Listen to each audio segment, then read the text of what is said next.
Salve, rapaziada, está no ar o 10º episódio do podcast do Papo do Fundão. Aqui quem fala é o Enzo e eu sou apresentador desse circo de horrores, né, pra falar a verdade.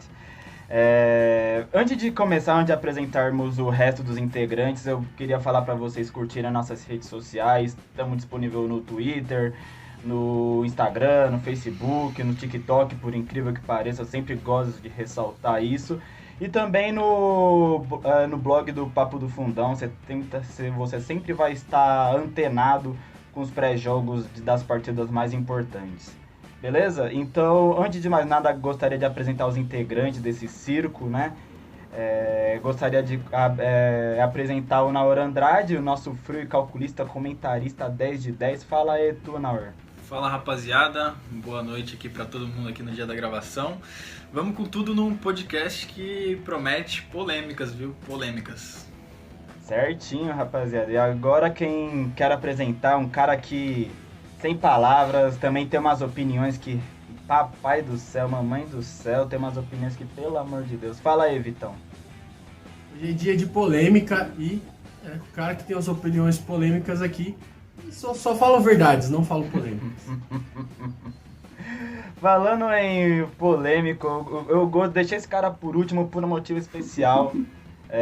O que ele falou no episódio passado foi uma coisa chocante. Acho que nem a família do Luan acha que ele é o melhor volante do Campeonato Brasileiro.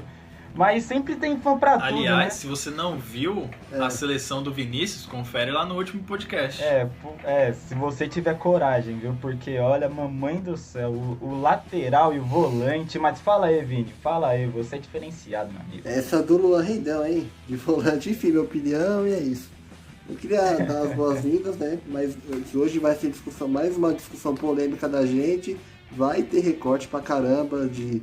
A gente anda postando muito nas redes sociais, tipo, recorte do que a gente fala, recorte de...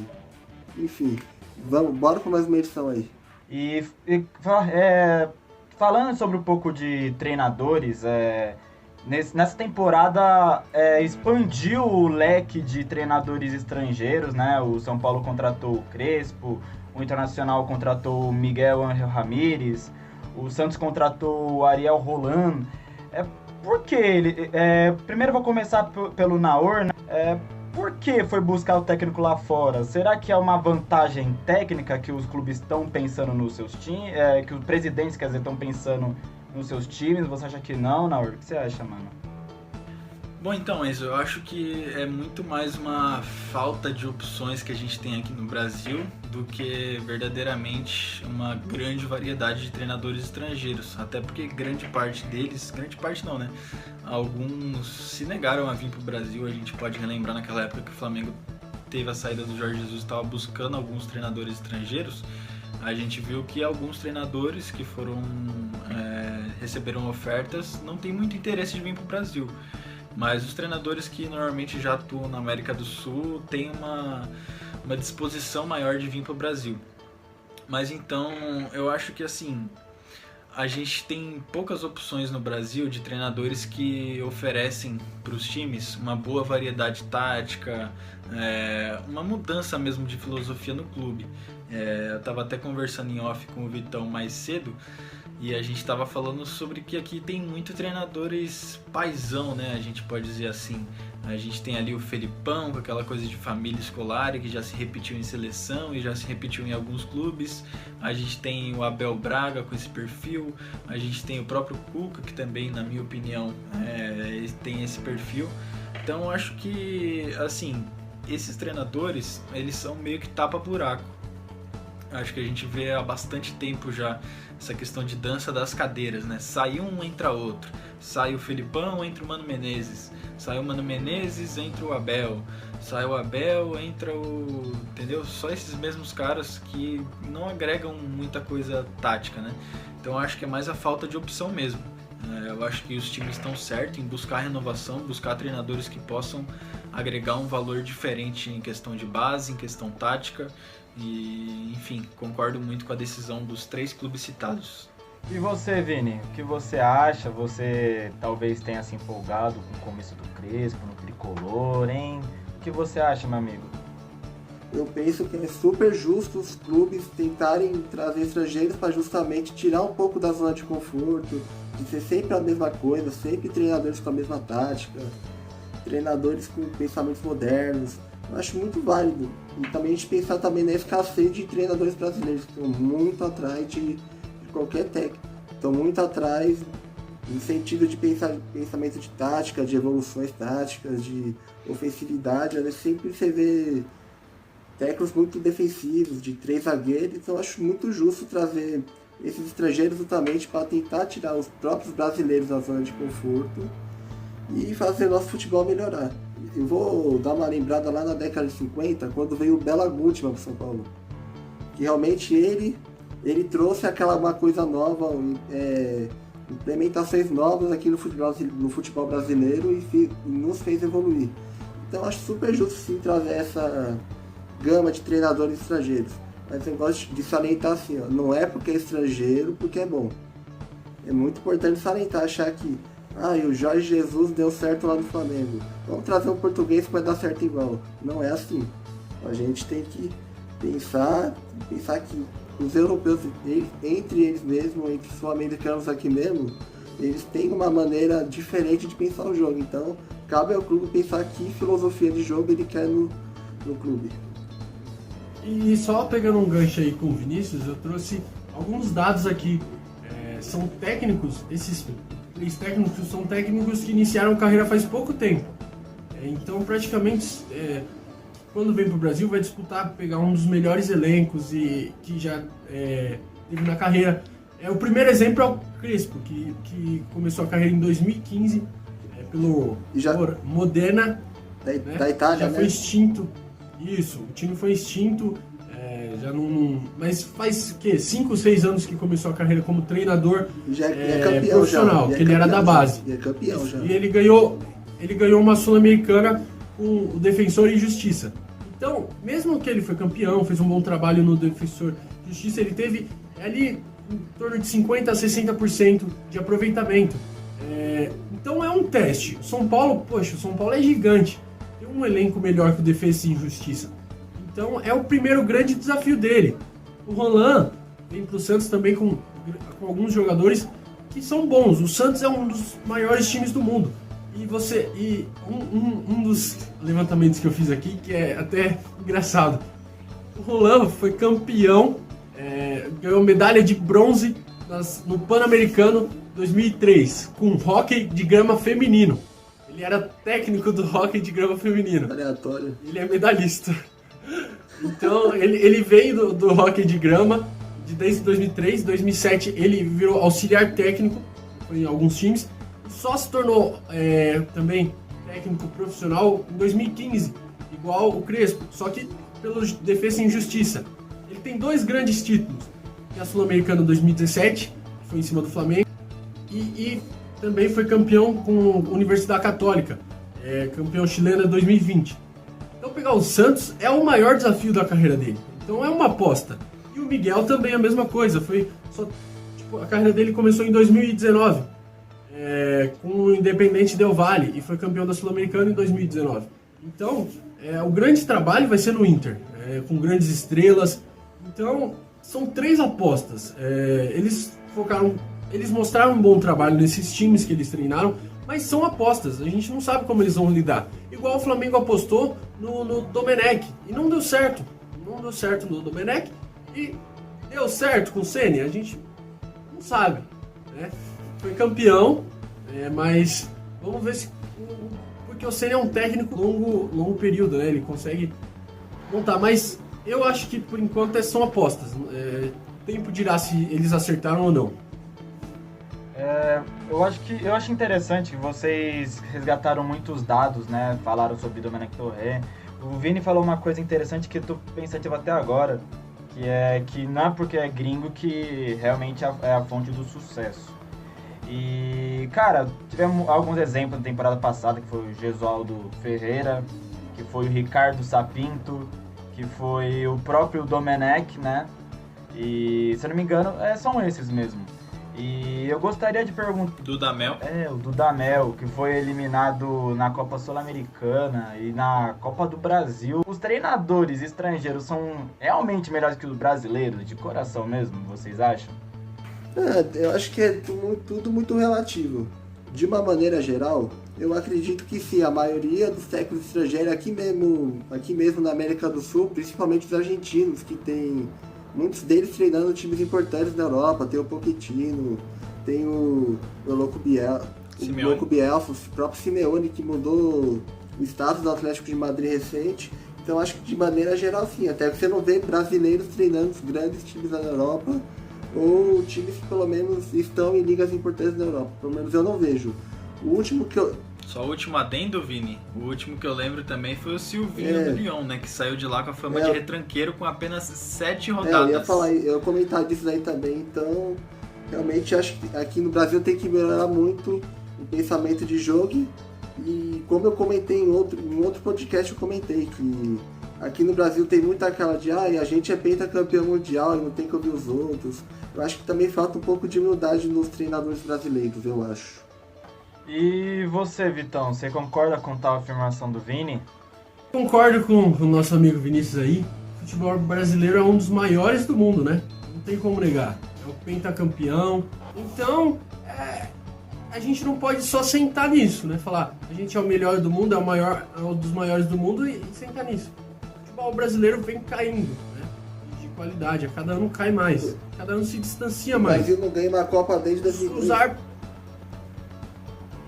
Então, os árbitros daqui também, cada vez piores. E os técnicos também. A nossa escola de técnico está muito abaixo, muito abaixo. Faz tanto tempo que a gente não lança um técnico que nem explode, que faz muito tempo.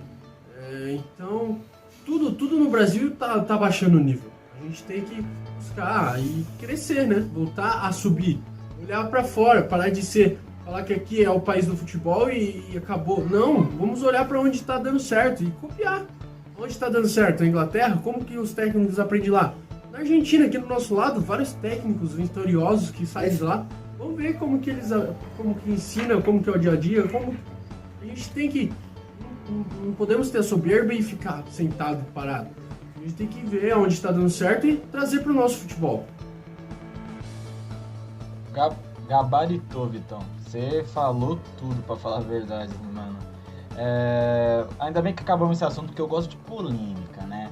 E vamos falar sobre uma discussão que nunca irá ter fim, que é esse negócio de time grande, time pequeno. Tem uma lista, né, que falam que os 4 de São Paulo, né, os 4 do Rio, os 2 de Minas, né, que é o Cruzeiro, o Atlético Mineiro e o Grêmio, o Internacional, estão tudo no G12, né, os times que são os top 12 do Brasil. Pra mim essa lista é bastante, como se fala, bastante nostálgica, né, por lembrar de tempos que um time era grande e, pra falar a verdade, hoje não tem muita relevância, só a torcida e entre aspas.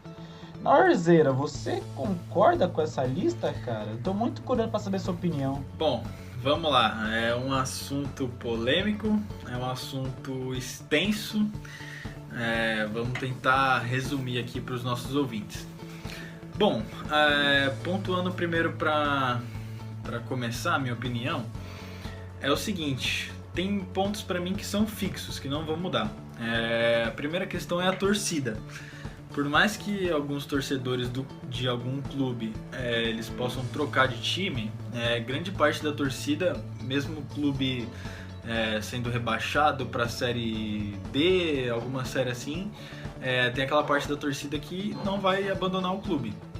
Então acho que a torcida é algo que a gente não pode tocar para fazer essa análise. Outra coisa que a gente não pode tocar é na história.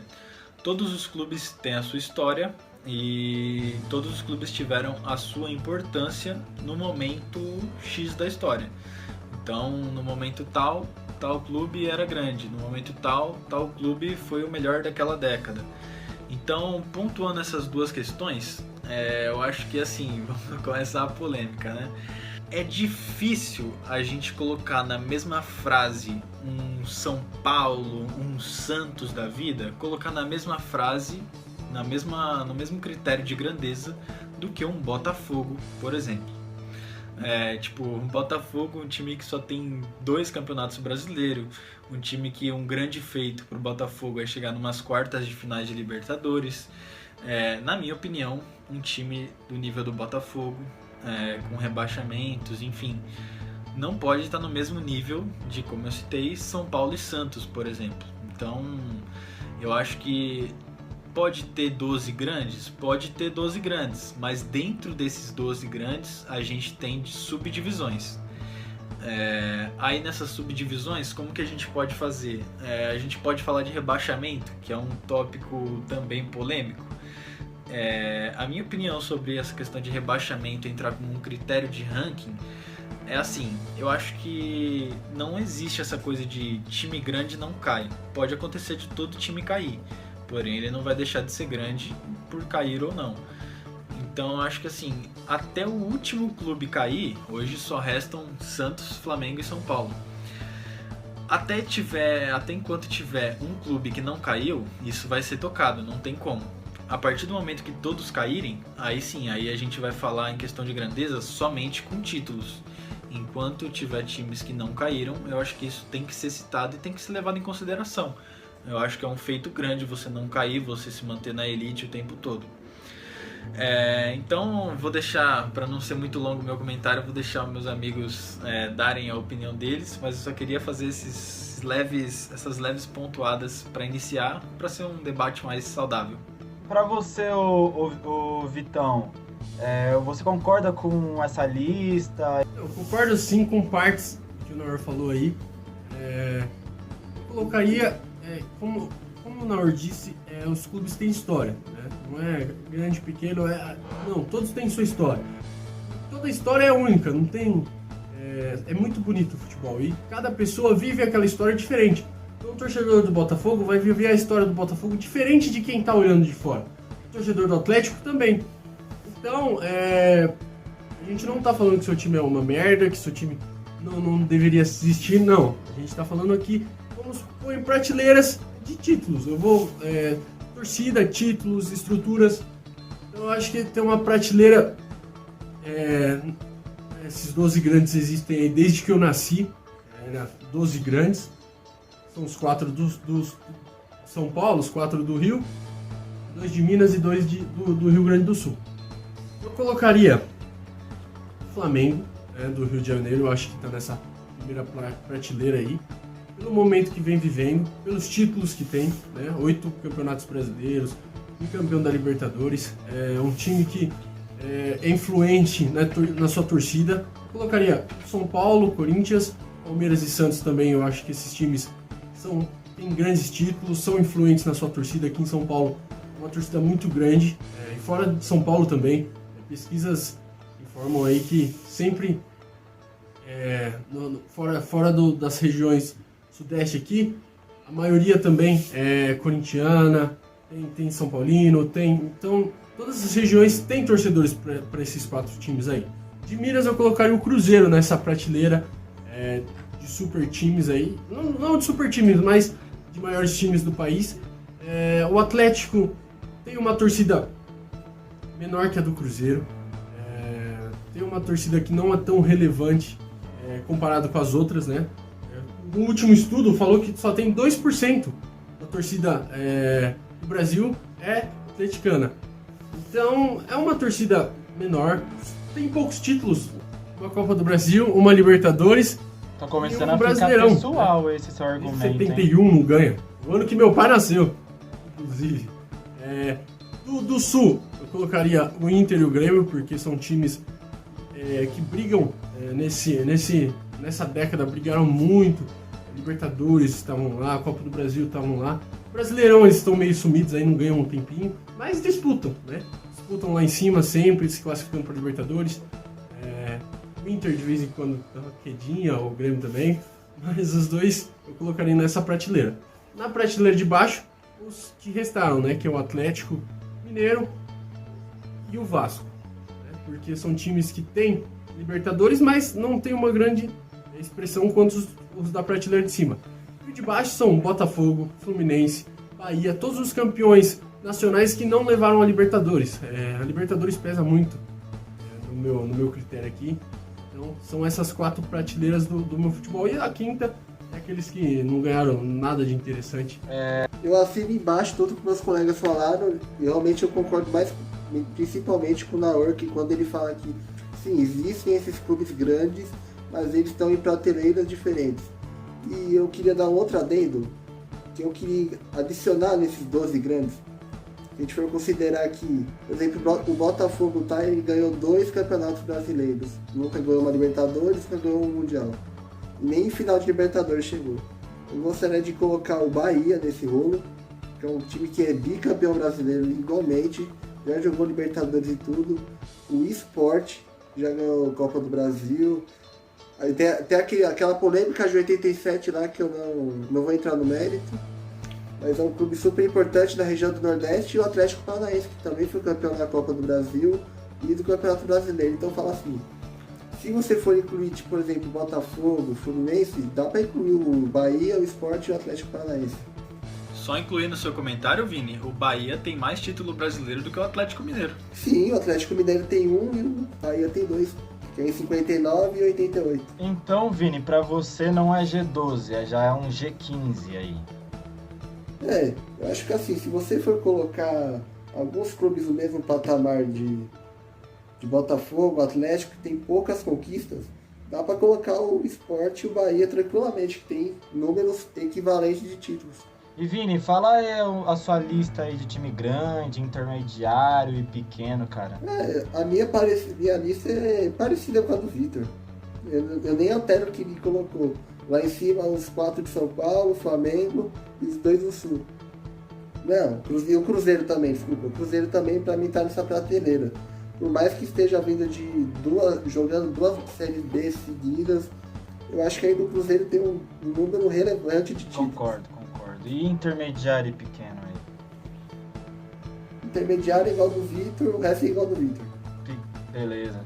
E você, Naur? Eu acho que eu acabei não te perguntando, né, a sua lista. Eu tô muito curioso, sério. Eu tô muito curioso pra saber a sua opinião hoje, cara. Sextou, velho. Sextou. Bom, vamos lá. Vou matar a curiosidade dos senhores, então. Vou sair um pouquinho de cima do muro. Vou dar umas alfinetadas. Pode ser que alguns gostem, pode ser que não, né? Bom, então, pra mim, nessa prateleira de baixo, lembrando, só tô citando os 12, não tô citando os inclusos pelo Vini. Nessa prateleira de baixo, pra mim, ficam Atlético Mineiro, Botafogo, Fluminense, Vasco, certo? Acho que aí todo mundo concorda.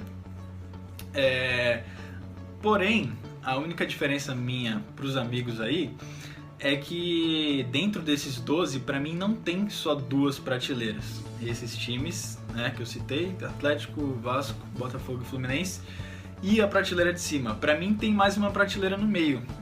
Eu sinto a necessidade de fazer essa prateleira do meio, principalmente pela questão de títulos brasileiros. Eu queria citar, por exemplo, o Cruzeiro tem um título brasileiro, antes de 2000, né? Então, assim, é uma história que ela é mais contada, ela tem mais capítulos após os anos 2000, né? Tem o título do Cruzeiro de 2003 e o bicampeonato, né? 13 e 14. Então, acho que assim, dá pra gente ponderar que antes de 2000 o Cruzeiro, tinha um título só brasileiro, né? Ali na dupla do Sul, a gente tem, juntando os dois, a gente tem 5 brasileiros. Se a gente pegar ou os 4 de São Paulo ou o Flamengo, que também foi citado, qualquer um desses times sozinho tem a quantidade de títulos brasileiros que a dupla Grenal tem. Então, pra mim, isso é um peso muito grande.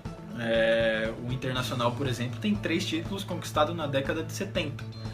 De lá pra cá, o que o Internacional teve? Na década de 2000 teve uma boa ascensão na Libertadores. Mas, assim, em âmbito nacional, né? O que o Internacional fez, assim, na história? Se excluir os anos 70 do Internacional, o que o Internacional tem de história no brasileiro? Então, eu acho que não dá para entrar na mesma prateleira dos paulistas e do Flamengo. Então, para resumir a obra, a minha opinião é a seguinte: tem esses times na prateleira de baixo, sim, que já foram citados, né, os 3 do Rio e o Atlético Mineiro.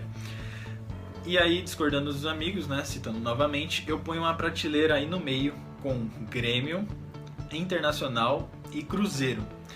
E na prateleira de cima, eu ponho, lógico, os 4 times paulistas e o Flamengo. Se quiser polemizar ainda, eu consigo fazer uma subdivisão dentro dos 4 paulistas e o Flamengo. Mas isso daí já é muita polêmica. Por enquanto eu não vou entrar nessa, a não ser que alguém me Cutuca, cutuque, então. né?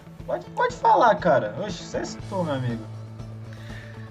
Eu já até sei, ó. Vai Deixa eu... Vai lá. Pra ele é o Flamengo em primeiro. Ó, ele vai dividir, ó. Isso, o Flamengo é o primeiro, entendeu? Eu não coloco o primeiro. Não, Aí você já tá errado. Eu coloco prateleira, eu não coloco quem é primeiro, segundo. Então fala aí, terceiro. meu amigo. Eu tô tendo liberdade hoje, velho. Bom, então, essa subdivisão a mais polêmica de todos os tempos foi de um caso que eu citei lá no começo. Só pra relembrar, a minha opinião enquanto tiver um clube que não foi rebaixado, eu acho que esse tópico merece ser citado até o clube ser rebaixado, até todos serem rebaixados. Então a minha última subdivisão, dentro da primeira prateleira que eu faço, eu coloco Santos, São Paulo e Flamengo, não sei a ordem, numa prateleira mais isolada de Corinthians e Palmeiras, só pelo motivo dos rebaixamentos, mas para mim a grandeza desses 5 clubes são equivalentes. Meu amigo, você tá maluco, hein? Eu acho que a noite de sexta-feira deixa as pessoas muito, como se fala, emocionante. Você tá maluco. Alguém Tem que polemizar, tem aqui, que tipo, polemizar. realmente concorda? Todo mundo concorda, assina embaixo. Só pra... Concordo. Concorda? Beleza. Eles concordam, é isso, eles só não tiveram a E coragem eu- de falar, Ó, cara. é isso. E eu coloquei... Vocês falaram aí que eu só fiz 2 prateleiras, mas eu coloquei Ele 3 colocou prateleiras 3 também. Eu acho que o Vasco e o Atlético Mineiro estão acima dos times que não ganharam Libertadores. Não posso pôr o Vasco na mesma prateleira que o Fluminense e que o Botafogo, porque a Libertadores é o maior, é a glória Só explicando, eu eterna. não separo eles de prateleira, porque pra mim eles estão lá pra baixo, entendeu? Eles não vão ser influentes em discussão de gigantes. 12 grandes, beleza, grandes, mas tem os gigantes lá pra cima. Então pra mim eles estarem em prateleiras diferentes ou não é meio Então, irrelevante. Rapaziada, eu Né? acho que essa discussão foi interessante, gente. Você tá maluco, hein? Gostei que o Naor pulou, o muro tava abaixo pra ele, pulou, falou o que ele pensava. Na ordem, deitou e rolou. Tentou e rolou, gabaritou. Tem que sair de cima do muro, né? Eu confesso que meu peso tá um pouquinho acima. Eu não posso ficar muito tempo em cima do muro, mas eu essa tenho que já quarentena tá sair, todo entendeu? mundo. Tá ruim pra todo mundo, amigo. Então é isso, rapaziada. Eu acho que com essa discussão a gente encerra o 10º episódio, que veio um ano depois que a gente criou a página, né? Graças a Deus encerramos o 10º episódio do Papo do Fundão, desse podcast maravilhoso. E esperamos que você continue presente com a gente, curta nossas redes sociais. Novamente, estamos disponíveis no Twitter, Instagram, Facebook, entre mais redes sociais e Nosso blog. E se inscreva no nosso canal do YouTube. É muito importante a sua inscrição, tá certo? Pode vir novidade aí no nosso canal do YouTube aí. Pode vir novidade. Nunca é tarde para uma novidade, não é verdade? Então, Novidades em idades. o que é sábado? Sábado que vem? Ah, é verdade. Mais. É verdade, sábado que... Se quiserem sugerir alguma pauta aí pra gente nos comentários, estamos Por abertos. favor, gente. Coloca aí nos comentários Manda aí. qualquer pauta que vocês quiserem aí, uma polêmica, que estamos aí disponível para qualquer coisa para agradar vocês, nossos caros ouvintes. Então é isso, rapaziada. A gente agradece muito pela audiência e até o próximo episódio. Alô? Falou. Falou, gente.